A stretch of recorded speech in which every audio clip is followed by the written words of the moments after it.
Hi guys, welcome back to my channel. My name is Christian. I am a spiritual mentor. All of my content here is about healing you and helping you reach your higher self. If it's your first time seeing me, go ahead and like this video because I know you're going to like it already. Subscribe and turn on those post notifications so you never miss another upload. And if you already are subscribed, hey babies, welcome back. So today we are going to be talking about how to build a spiritual platform of your own. If you have been inspired to build your own spiritual platform, whether this is on Instagram, YouTube, TikTok, whatever you want to do, however you want to do it, whether you want to do readings, whether you want to set up a platform where you do all types of healing work, we're going to be talking about that. I'm going to give you guys some tips from my journey and then just talk in general about it, I guess. I've definitely gotten a lot of questions from viewers here asking me about different things about, starting my business and creating my platform and building my audience and building my community. So we are going to talk about it today. You guys can check in the description box to book readings with me, shop with me, connect with me, Instagram, all that good stuff. So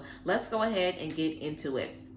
So, of course, as always, first things first, when you are thinking of creating a spiritual community or creating a spiritual platform, you really want to think of your intention and make sure that your intention is in the right place. When you are stepping into a space where you're doing spiritual work, where you are helping people, healing them, helping them release things, helping them see things, you're guiding them through big moments in their life or whatever the case may be, it's a major energetic and spiritual responsibility that you have with them and that you have to keep your energy to a certain level, understand when you can work, when you can't work, and also to not be money hungry, to not be greedy, to not feel like you want to do this to make $1 million. And I've said 1,000,000 times before, this is not the work to get into if you are money hungry, if you are led by money. Yes, you can come into a lot of abundance doing this type of work, but it'll be given to you if you are ready for it. And a lot of times the people who are greedy and hungry and desperate are not ready for the things that they are greedy and hungry and desperate for. So I feel like a lot of things come with money as well.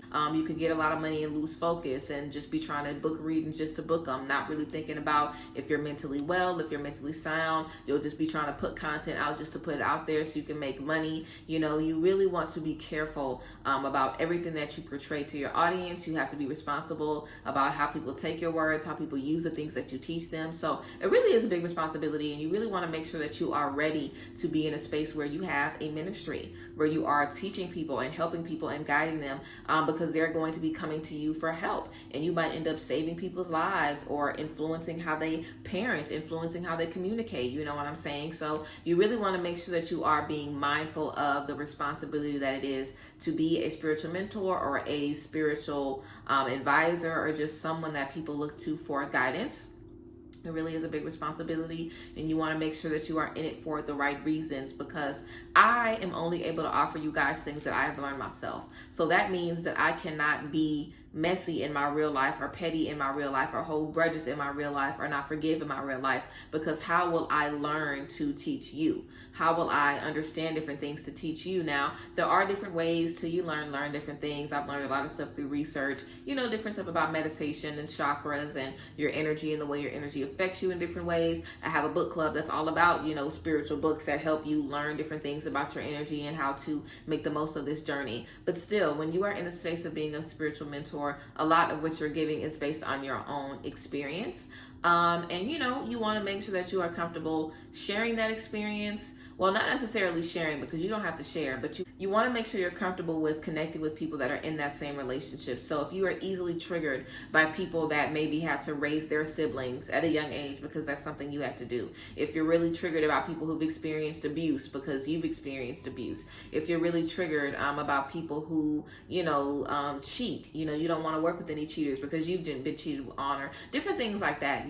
This line of work really requires you to lay down all prejudices, all biases. Now, that doesn't mean you got to work with people who are abusive and people who are rapists and all kind of crazy shit. Obviously, that's not what I'm saying. But, you might end up connecting with someone who needs your guidance, who wants to get healed, who wants to, use your teachings or use your advice to move them to the next level in their life. And you have to be, open to that. That doesn't mean you have to accept them as a client, but you are going to attract all different types of people, which means you will be susceptible to connecting with all different energies, which means you have to always stay in touch with your energy. We haven't even gotten into the business stuff that I'm going to tell you guys about yet. I'm just letting you guys know the toll and the responsibility that it is spiritually to be a leader and to put yourself in a platform where you are telling people this is what to do to make your life better. You know, people really will follow what you have to say to a T. So you really want to take it very, very, very, very, very seriously. On the bright side of things, this community has really afforded me the opportunity and the ability to know that I am not alone, to know that there are a lot of people in the world who feel exactly how I feel. And that's what started me sharing my journey and speaking up about the things that I'm learning in terms of my spirituality and my energy and my healing and people I have to release and things I have to let go of and, you know, new things that I want to take on. Everything that I was sharing with you guys are with things that I was learning. So it was very healing for me. And it was also very validating for me to have you guys say, hey, I'm dealing with the same thing. Or, hey, I haven't ever heard anyone say out loud what I've been thinking the entire time. And now I have the words to, you know, verbalize it and validate it. You know, you guys validate me, I validate you. And it's a beautiful relationship. We really, really connect on a deep level. And I am so grateful for my audience. And I think creating an audience can really be something beautiful, and it can give you something beautiful. Having people who support you, having people who believe in you, having people who have faith in you, having people who value and appreciate your word and your intellect and your experience is so priceless. And you guys really encourage me and motivate me so much. So I definitely think if you feel called to create a community, it could be something that really changes your life and elevates your life. So let's get into how you can do that. So like I said in the beginning, before I got into the rant about responsibility, you want to be sure of your intentions. So you want to think about who you want to work with, who you want to inspire. If you have a specific audience, you know, like you want to work with people who are alone in their discovery. If you want to work with people who are leaving behind certain religious practices, if you want to work with people who are releasing family trauma, if you want to work with people who are mothers, people who are wives, people who are, you know, mothers who have lost children, if you want to work with children who have a lot of family issues, whatever you want to work with, it could definitely start with you, who you feel you have the ability to influence the most, and also the things that you've learned on your own journey. You know, if you know a lot about forgiveness, if you know a lot about manifesting, if you know a lot about self-love, you can definitely attract an audience that needs that. So first thing, you want to have your audience in mind and be mindful of who you are trying to help, who you are trying to reach, who you are trying to connect with. After that, you can definitely put together a brand name or, you know, something that encompasses everything that you are going to be doing and bringing to the collective. Now, I offer business reboot services where we can literally have an hour session together and build your business from the ground up. That is something that we can do on a personal, person by person basis, because everybody is going to have a different vision for their business and what they want to bring to their community and to their platform. So it's not too much specific advice I can give because everybody's going to want something different. But definitely, you know, if you want to work one-on-one with me, I have the link in the description where you guys can book sessions with me, and you can definitely book a business reboot, and we can specifically come up with a name, a color scheme, all of that to, you know, create your business and give you a platform that you really, you know, love and appreciate. Also, you want to think about the consistency of what you are going to have to be doing. When you're thinking about your name and the type of audience that you're going to have, you want to think about the type of content and consistency that you're going to need to bring to that audience. You know, are you working with people who have time to journal every day? So are you going to give them journal prompts every day, or is that maybe something that would be better on a weekly basis? Are you going to work with people who have time to watch a 2-hour YouTube video every day? Or do you need to upload weekly, or, you know, like a couple times a week with shorter videos? You know, do you have people who want to only manifest, or do you want to share yoga? You know, are you just going to share your routine? You know, you really want to make sure that you understand what you want to bring to the collective, because there's so many different ways that you can teach an audience, that you can teach a community, and that you can build community as well. Because it's not just about you teaching them, it's also about them teaching you. So you want to give your community an opportunity to have a voice, whether that means you get on live with them, like I get on live with y'all, whether it means that you allow them to comment and you respond to their comments, or you interact with them, whether it means that you take their suggestions for different videos, whether you ask them, hey, what do you guys want to see? You want to be comfortable with building that audience, because it's about community. It's about building a family. It's about building that, you know, comfortable space, or people feel comfortable saying, hey, you helped me out, or hey, I love this content, or hey, don't stop doing what you're doing. You know, you're going to need that flow between you and the people that you're connecting with. So you definitely want to make sure that you know what type of content you want to bring to your audience. So let's talk about some content ideas. I already brought up being on live, you know, engaging with comments, talking to people, sharing journal prompts. You can also share manifestation techniques. You can share your own story. You can talk about things that you did within your story. You can kind of branch off and talk about different ways that your story has impacted you. If you feel like it's trickled down into some inner child stuff, if you feel like it's showed up in some shadow work, if you have different things that you've done to help you research and learn and tap back into yourself more. If you've gone to therapy and certain practices that you learn in therapy, like journaling with intention, or certain meditations, or, you know, certain self-love rituals that you learned in therapy, you can definitely share those. If you have certain herbal remedies or certain, you know, crystals that you like, you can share that. If you like to have, you know, spoken words come to your phone every morning, or an affirmation come to your phone, you can share that. You know, you really also want to think of it as you sharing your healing journey. Now, that isn't what it has to be. That, in my opinion, is the most authentic way to do it,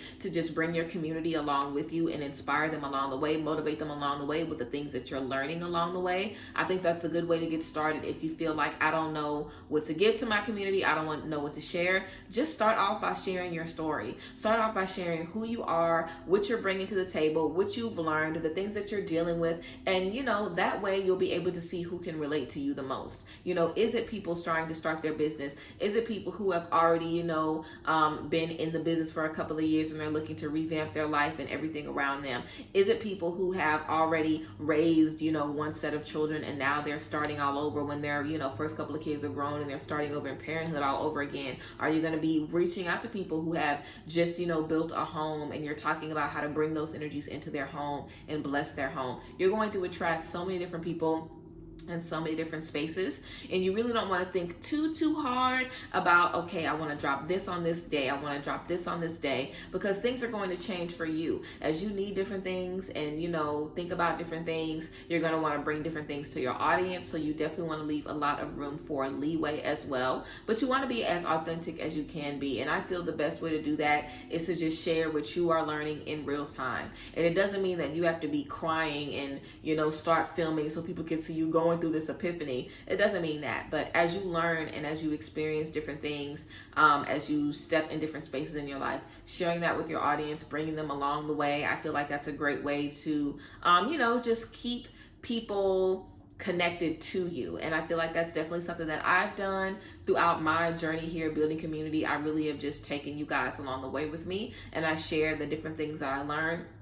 I also make sure that when I'm doing my own spiritual work, which there's a lot of spiritual work that you do behind the scenes when you're in this type of work. We're going to get into that in a second. When I'm doing my own spiritual work to figure out what my community needs and what my audience needs, I have to listen to the things that I need to learn in order to be able to give the right message. If we're working on ego death and I need to teach about ego death and I haven't dealt with my ego yet, how can I give you guys an example of what I'm really experiencing other than just going off notes on a page? And I used to do that, you know, not to say I used to just write notes and read stuff to y'all, but everything I've talked about, I've definitely experienced it.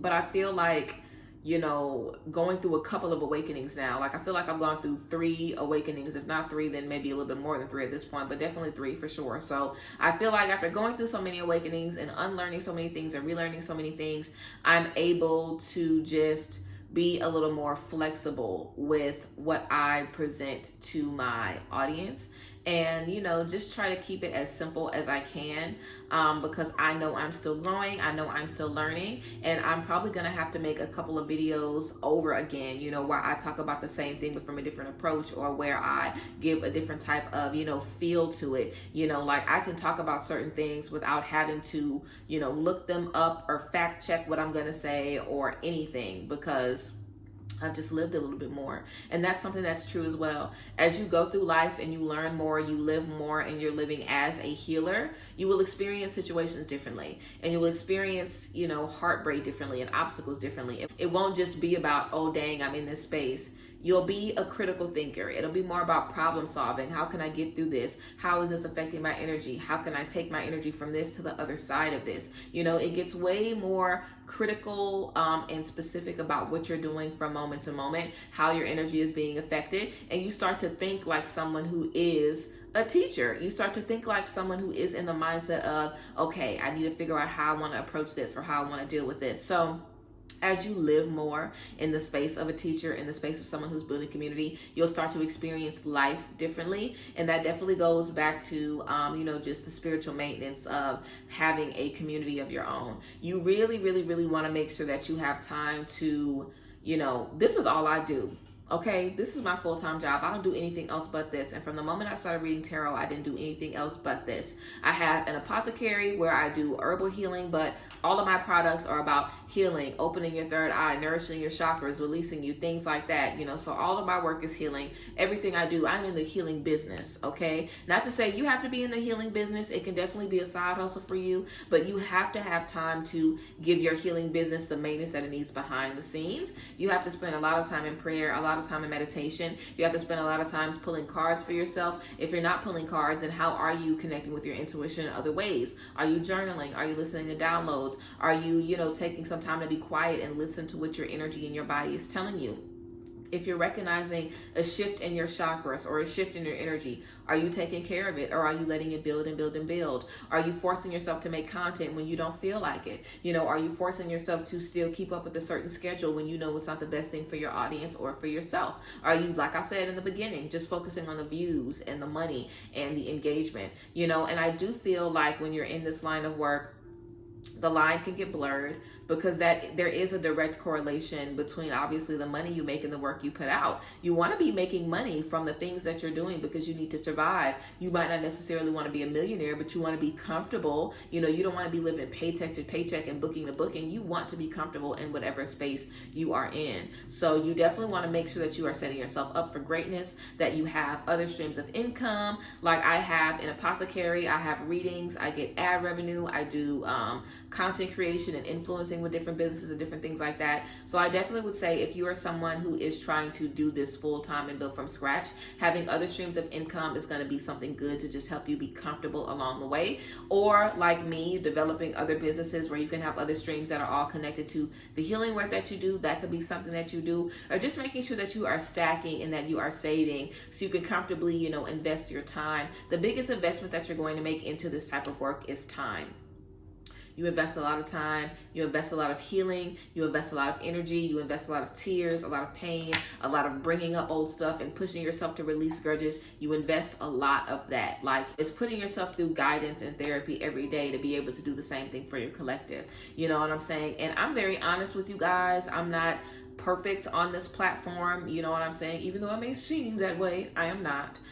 So I feel like I also can be an example of how I'm saying it's all of these things that you have to do.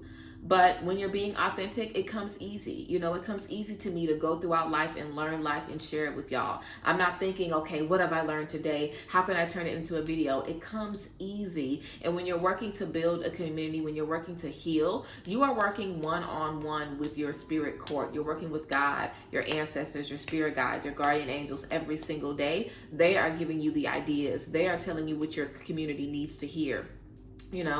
And my parents are ministers, so most of my life I have seen, what it takes to be a minister. I've seen what it takes to put together a sermon and how drained you are after giving a sermon. One, because some pastors hoop and holler, but also because you are teaching and you are having to go back and reflect on things that you have experienced. You're having to relay these downloads and these messages. And every pastor today, everyone that's preaching today is not, a prophet of God.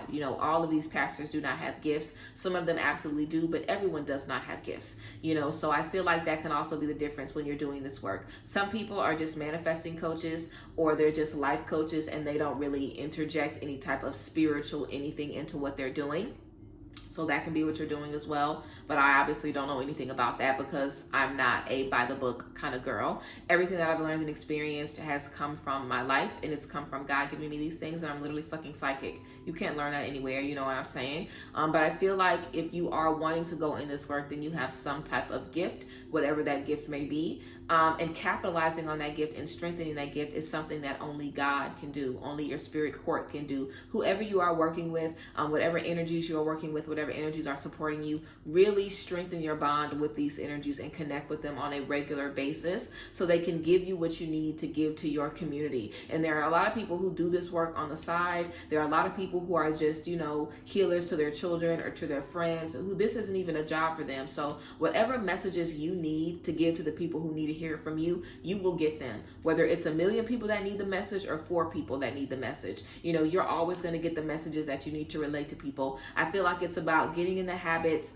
of, you know, taking care of your energy, coming up with a plan, setting the intention, and then getting started with the business aspect of it, which is posting regularly, being open and honest about the things that you're doing and the experiences that you're having, you know, being transparent, making sure that you have transparent content for your viewers, giving them exercises to do, you know, giving them things that they can do on their own. You know, that's why I have a lot of videos about cord cuttings and releasing rituals and, different things that you can do on your own outside of listen. You know, you want people to be self-sufficient in their healing. You want them to be able to learn on their own and use these things on their own. So, you know, you want to make sure that you're consistent. You want to make sure that you connect with them on a level that they understand. But a lot of the work is behind the scenes of you keeping up with you, because everything isn't going to be a hit. You're going to have some videos that don't do well, some content that doesn't do well, and you might put a lot of energy into it. But that's why you have to just keep going. If you keep going and it's time for you, it will work. Whenever I created the Pageant Queen Pixie Instagram, a couple of years ago during the pandemic, and whenever I switched my YouTube to Pageant Queen Pixie, I had no clue what this was going to be or how it was going to stick or how it was going to grow. I recently changed my Instagram to Real Pixie because there were so many fake pages with Pageant Queen Pixie, and there still are a lot of fake pages, but I feel like my Instagram is also about, you know, hot girl looks and shit and healing. So that's why it's Real Pixie, because you get more of me on Instagram, like more of like my pictures and my looks outside of just healing work. Here is just healing work. You do get a lot of me, but I will think that I'll keep, you know, Pageant Queen Pixie on here.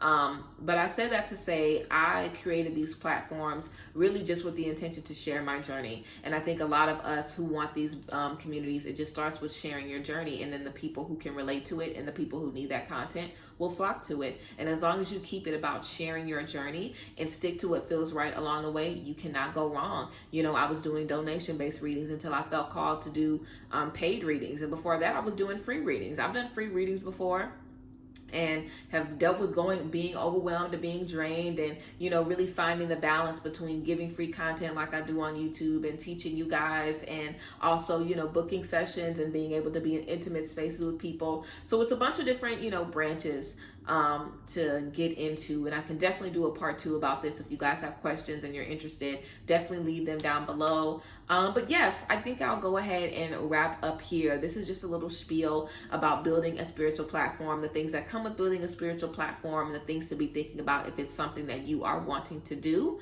I definitely hope that this possibly answered some questions or just gave you guys some things to think about. As always, please let me know down below if you are thinking of creating something. Of course, you can book a business reboot with me or a business mentorship where we can put together a brand that represents what you want to bring to your collective. I'm not sure how much the mentorship is. I'm not even gonna quote it, but the business reboot is under $100, so it's fairly affordable. So you guys can definitely, you know, check that out on the website and the mentorship as well. And there's a payment plan with the mentorship too. But I definitely could do a part 2 video if you guys are interested. Just let me know what more you want to see and hear about. But yes, I appreciate you guys. I thank you guys for being here. And like I said, I hope this gave you some things to ponder on. But I love y'all as always. It is such a blessing to grow with you guys and have another opportunity to speak with you. And I will see you guys next time. Bye guys. Bless.